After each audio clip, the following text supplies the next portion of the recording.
Mon âme, bénis l'Éternel. Le Dieu de la grâce. Ce psaume, que l'on pourrait appeler un évangile anticipé, est une proclamation de la grâce divine dans toute sa richesse.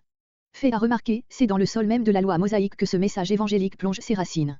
Il est tout entier contenu en germe dans le nom même de l'Éternel, tel qu'il fut déployé en quelque sorte aux yeux de Moïse, dans la vision qu'il eut en Horeb, l'Éternel, Dieu compatissant et miséricordieux, lent à la colère et abondant en grâce et en vérité, qui conserve sa grâce à 1000 générations, qui pardonne le crime, la défection et le péché, Exode 34.6-7.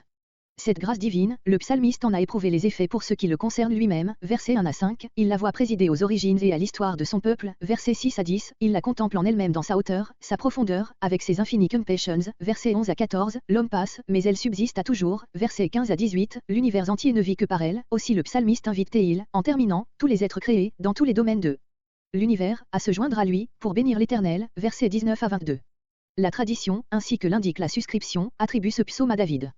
On y trouve certaines formes grammaticales de l'ancien chaldéen, mais qui n'ont pénétré dans l'hébreu qu'à l'époque, postérieure à l'exil, où l'araméen tendait à devenir la langue populaire des Juifs.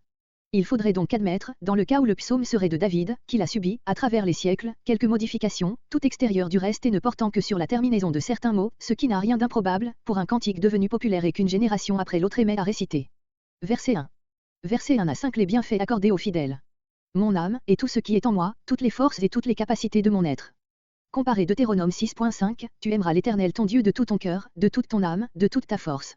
Le nom de sa sainteté, son nom saint, auquel ne peut se comparer aucun autre nom. Verset 3. C'est lui qui pardonne, premier bienfait, qui ouvre la porte à tous les autres. Qui guérit toutes tes infirmités, qui répare toutes les brèches résultant directement ou indirectement du péché, les faiblesses et les dispositions maladives de l'âme, comme celles du corps. Le prince de cette guérison est déjà là dans le pardon, ses effets s'étendent à la vie entière et même au-delà. Qui retire, hébreu, qui rachète, ta vie de la fosse. Le croyant de l'ancienne alliance pense ici à la délivrance d'une mort prématurée, psaume 102.25, pour le chrétien, cette parole, tout en s'appliquant aux nombreuses délivrances de l'existence actuelle, prend une portée plus lointaine et infiniment plus grande, la vraie délivrance de la fosse, et la résurrection. Ce verset convient tout spécialement aux circonstances de la vie de David, qui, après avoir, en temps d'occasion, échappé à la mort, a reçu une couronne dans laquelle il pouvait voir un signe éclatant de la bonté et de la compassion de l'Éternel. Verset 5. Ta bouche. Ce sens du mot hébreu édiaï est très contesté. Les uns, le rattachant à un verbe qui signifie tirer, revêtir, traduisent, ta parure, d'après eux, ce mot désignerait d'une manière figurée ce que l'homme a de plus précieux, son âme, appelée ailleurs, ma gloire, psaume 57.9, d'autres, partant d'une étymologie différente, adoptent le sens d'âge, vieillesse, notre traduction, conforme à celle des Septante, remonte à un mot arabe signifiant joug. Comparé, pour le sens, psaume 81.11. Comme l'aigle, cet oiseau royal, au vol élevé et soutenu, dont le plumage se renouvelle chaque année et qui semble ainsi rajeunir constamment. Comparé Ésaïe 40.31. L'Éternel est la force du fidèle, force qui, loin de s'épuiser, se renouvelle de jour en jour et le maintient jeune, dans la foi et l'espérance, jusque dans la blanche vieillesse, psaume 92.15. Dans le présent, Dieu renouvelle ton cœur, en le régénérant, dans l'avenir, il renouvelle ton corps, en le ressuscitant, le déclin de ta force et la promesse de force nouvelle, ta vieillesse, le précurseur de la jeunesse, éternel, tu t'élèves, radieux d'espérance, et, comme l'aigle tu montes vers les cieux. El Meyer. Verset 6. Verset 6 a dit la grâce divine déployée envers Israël. À tous ceux à qui l'on fait tort. La réalité, souvent si triste, semble démentir ce qui vient d'être dit. Mais l'histoire d'Israël est là pour montrer que pour le peuple de Dieu, il n'y a pas d'oppression qui n'aboutisse à une délivrance. Le psalmiste pense spécialement ici à la sortie d'Égypte, verset 7. Verset 7. Il a fait connaître à Moïse, non seulement par révélation, mais en les lui faisant expérimenter, ses voies, la manière dont il agit, conformément à ce qu'il est, lent à la colère, etc. Verset, émoticône n'en croyant pas ses yeux. Moïse avait demandé, fais-moi connaître tes voies, Exode 33.13. Tout le récit d'Exode chapitre entre 33 et 34 est évidemment présent à l'esprit du psalmiste. Verset 8. Comparez Exode 34.6 et suivant. La grande révélation par laquelle Dieu, pour manifester à Moïse sa gloire, fit passer devant lui toute sa bonté, est devenue en quelque sorte le symbole de la foi d'Israël. Les paroles divines citées ici le sont aussi psaume 86.15, psaume 145.8, Joël 2.13, Néhémie 9.17 etc. Verset 9.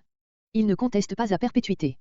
Quand enfin il doit reprendre et juger, sa colère ne dure qu'un moment, psaume 30.6, psaume 78.38, Ésaïe 57.16, et même ses jugements ne sont pas proportionnés à la grandeur de l'offense, verset 10. Verset 11.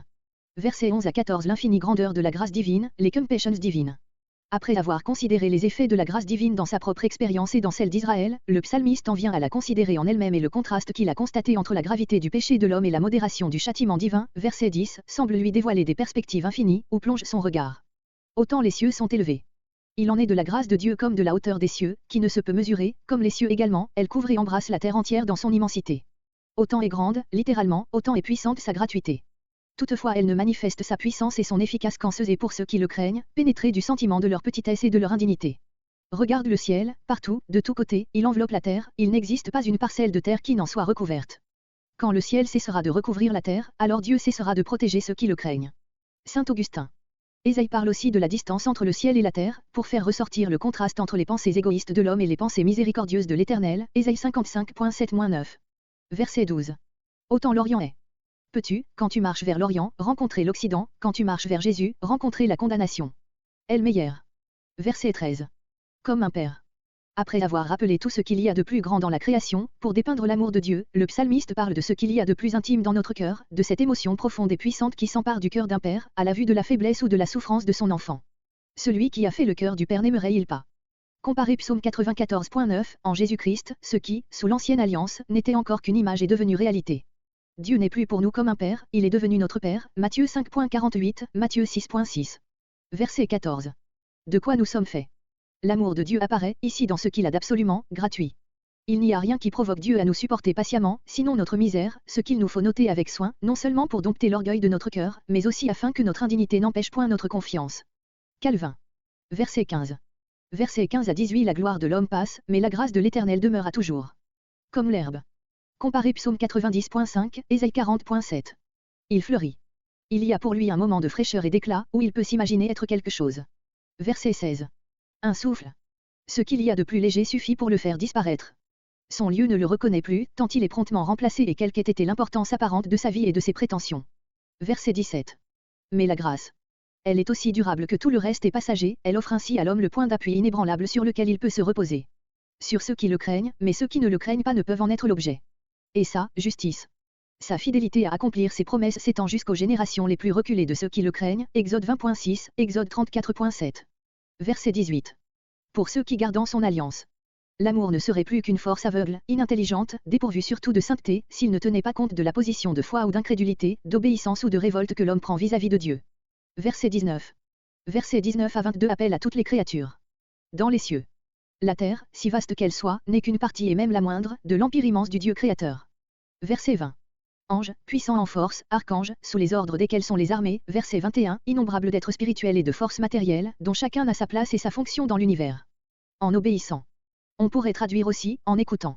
Il suffit aux anges d'entendre un ordre divin, pour l'exécuter aussitôt. Verset 21. Bénissez. Pas une créature qui ne soit invitée à prendre part à ce concert d'adoration.